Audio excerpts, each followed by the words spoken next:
श्रीमद् भगवद गीता का 16वां अध्याय, जिसका नाम है दैवासुर संपद विभाग योग।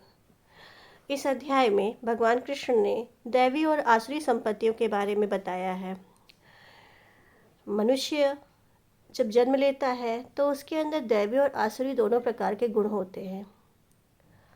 अपने स्वभाव के अनुसार, अपने आहार के अनुसार, अपने तप के अनुसार, अपने दान के अनुसार, अपने कर्मों के अनुसार वह एक विशेष प्रकार की श्रद्धा को विकसित करता है, अब चाहे दैवी हो चाहे आसुरी। तो इसके बारे में आगे 16वें अध्याय में प्रभु ने विस्तार से चर्चा की है, जिसका पहला श्लोक है अभयम सत्व संशुद्धि ज्ञान योग व्यवस्थिति ही दानम दमश्च यज्ञश्च स्वाध्याय तपः आर्जवम।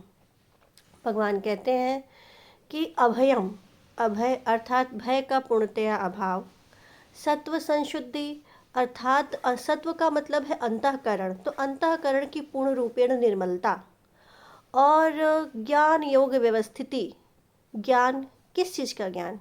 तत्व का ज्ञान। तो तत्व ज्ञान के लिए किसमें? योग में व्यवस्थिति, मतलब आप उस तत्व का साक्षात्कार करना चाहते हैं तो आप योग का आश्रय लीजिए। योग का तात्पर्य है जोड़ना, किससे किसको? अपनी आत्मा को परमात्मा से जोड़ना, जिसके माध्यम से आपको तत्व ज्ञान प्राप्त हो सके। और फिर दानम दमश्च, दान यानी कि सुपात्र को सही समय पर और सही काल में, सही देश में, सही स्थान में दिया गया जो दान होता है वह श्रेष्ठ दान। दमश्च, और दम अर्थात इंद्रियों को पूर्ण रूपेण दमित कर लेना। दमित का मतलब कि हर इंद्रिय का जो विषय है वह अपने विषयों के अतिरिक्त ज़्यादा का उपभोग करने की लालसा ना रखें, अपनी इंद्रियों पर काबू रखना। अर्थात अगर मिल भी जाए तो भी ठीक है, नहीं भी मिले तो भी ठीक है। हमें किसी भी तरीके से इंद्रियों पर अपना नियंत्रण नहीं खोना है। फिर इसके पश्चात है यज्ञ। यज्ञ भी अनेक प्रकार के होते हैं। 5 यज्ञ बताए गए हैं हमारे शास्त्रों में।